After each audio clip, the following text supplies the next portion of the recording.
MacGyver.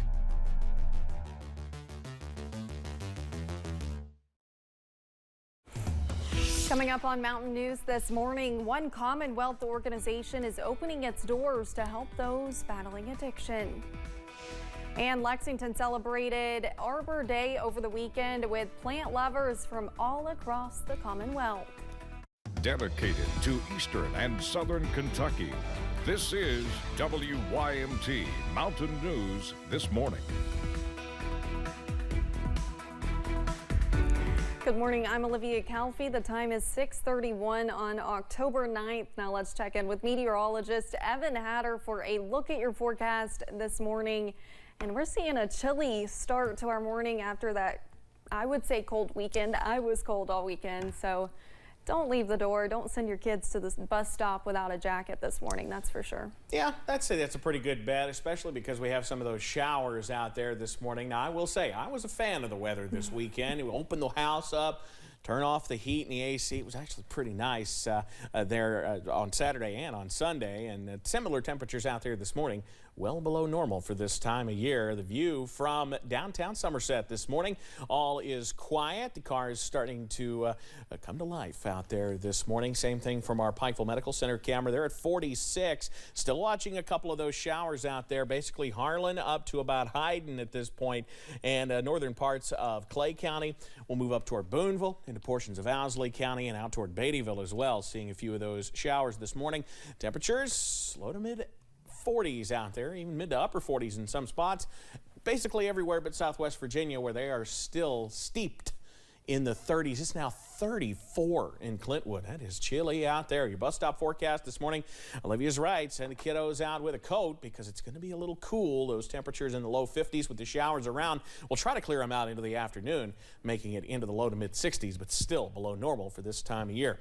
We got some days later this week where you may want to make sure the kids don't forget the coat at school because we got some warm air on the way. Details in a few.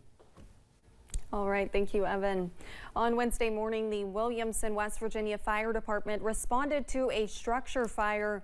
Following the fire, the teardown of the building was contracted, but around 5 a.m. Sunday morning, officers responded to a call that there was a flare-up. The building collapsed, injuring 2 firemen. One of their injuries was reportedly more severe than the other. The Williamson Fire Department warned people to avoid 68 West 4th Avenue as the cleanup would be an all-day process. For more than 10 years of doing outpatient services, the East Kentucky Rehabilitation Center has opened its first inpatient treatment center in Prestonsburg. Lead peer support John Kane says their programs will have a positive impact on their clients. He says the small facilities will help patients who have a hard time adjusting to crowded places. Keynes also says it's important to providers to make an example as help as many people as they can. That's where we as providers have to learn to lead with compassion, have some empathy for the people that we're helping, and understand that, their addiction kind of has turned them into a person that they're not really. They hope to further expand into transitional living and job rehabilitation into the workforce in the near future. The Applebee's in Corbin shut down after a fire started in the kitchen. WYMT's Jack Demler spoke to officials with the Corbin Fire Department about how it all started. At around 9:30 Sunday morning, the Corbin Fire Department was called about a fire at Applebee's. The 911 call was they thought they had a gas leak and they thought they seen fire in the kitchen. But when they got there, the fire was much bigger. Fire did spread through the ventilation system to the roof, causing minimal damage to the roof. The kitchen area is pretty much a total loss as far as the stove and the fryers and the hood system. Jackson says the call was made by employees who were getting ready for their shift. There were 6 employees in the building at the time of the fire. All made it out without injury. And while the call that was made mentioned a possible gas leak, at this time we don't know what started the fire. Jackson says now that the fire is out, the focus will be on remodeling the kitchen and cleaning the lobby. We'll be closed for undetermined amount of time. They said that as quick as they could get the materials in to fix the building or fix the kitchen, that they would reopen. In Corbin, Jack Demler, WYMT Mountain News.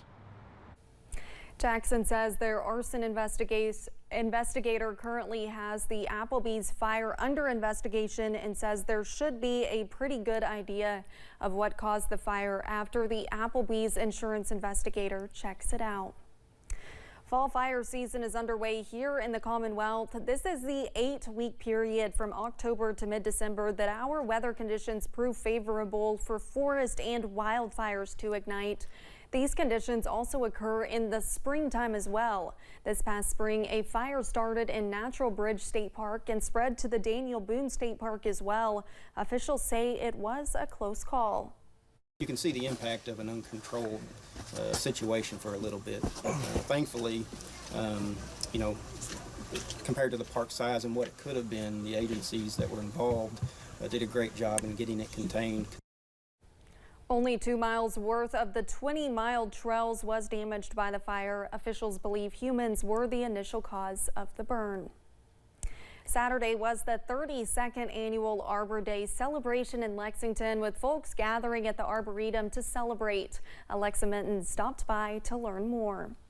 Good morning. Good morning. Very good. Bright and early Saturday morning, folks gathered for the kickoff of the 32nd annual Arbor Day celebration at the Arboretum and State Botanical Garden of Kentucky. One of the first events to kick off the day was the plant exchange, having folks bring plants and garden-related items in order to exchange them with their fellow plant lovers. Gardeners always have extra plants because plants propagate themselves, and so you have lots of things in your garden that you want to share with other people. While Arbor Day is traditionally celebrated in the spring, Lexington celebrates the holiday in October, the time in which trees native to the Kentucky landscape can thrive. Actually, the fall is the best time of year to plant trees because it's going into dormancy, and so you can get your trees in the ground, water them in, and they'll have that whole winter and early spring to establish themselves. Representatives and council members from Mayor Linda Gordon's office were in attendance today, welcoming folks to enjoy the Arboretum and officially mark the start of the holiday. Trees, wherever they are planted, are a source of joy, spiritual renewal, environmental benefits, and enhance the quality of life for all Lexington residents. Now, therefore, I, Hannah Legree, on behalf of Linda Gordon, Mayor of Lexington, do hereby declare October 7th, 2023, Arbor Day in Lexington. This Arbor Day coincides with Lexington's Tree Week, encouraging folks in both the rural and urban portions of the city to celebrate and enjoy the foliage that makes our community so beautiful. Trees are something that we should all be celebrating, I think, because they improve our lives in so many different ways.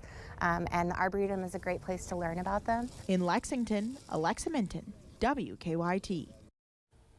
Over the weekend, Barbourville officials hosted the last day of the 75th annual Daniel Boone Festival. The final day included a parade that stretched nearly 3/4 of a mile. President of this year's festival, Merrill Bargo, says the community participation was a big part of what made the festival special.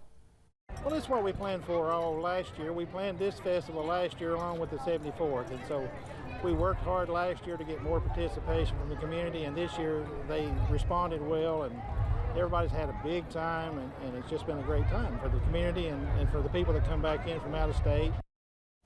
Bargo says they are working hard with getting more community involvement and growing the participation next year. One Knott County pastor is retiring after 60 years of serving the Caney Creek community. Lawrence Baldridge was born and raised in the community. He says he came back to the mountains after attending the University of Kentucky to be a part of the community at Alice Lloyd College teaching English. However, he says Eastern Kentucky has always been home and is a special place. You know, you don't count the years, I guess. I just enjoyed being here thoroughly in this community. It's one of the finest communities, I think, in the mountains.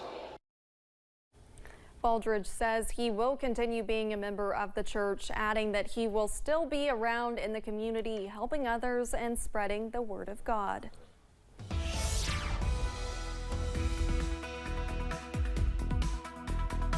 And still tracking a couple of showers on First Alert Pinpoint Doppler this morning. There you see them west of the Pine Mountain community there in Harlan County, really right on top of downtown Harlan at this hour. And further to the north, seeing a few of those showers up toward Buckhorn now, sneaking into Perry County, western parts of Breathitt County, pushing through Beattyville there, Lee County and Booneville there, into portions of Owsley County. These will continue to push to the east over the next little while, and we will continue to watch the potential for more redevelopment further off to the south and west that could bring us a few more showers as we head toward the midday hour. A few more trying to sneak there near I-64 as well. Look at this.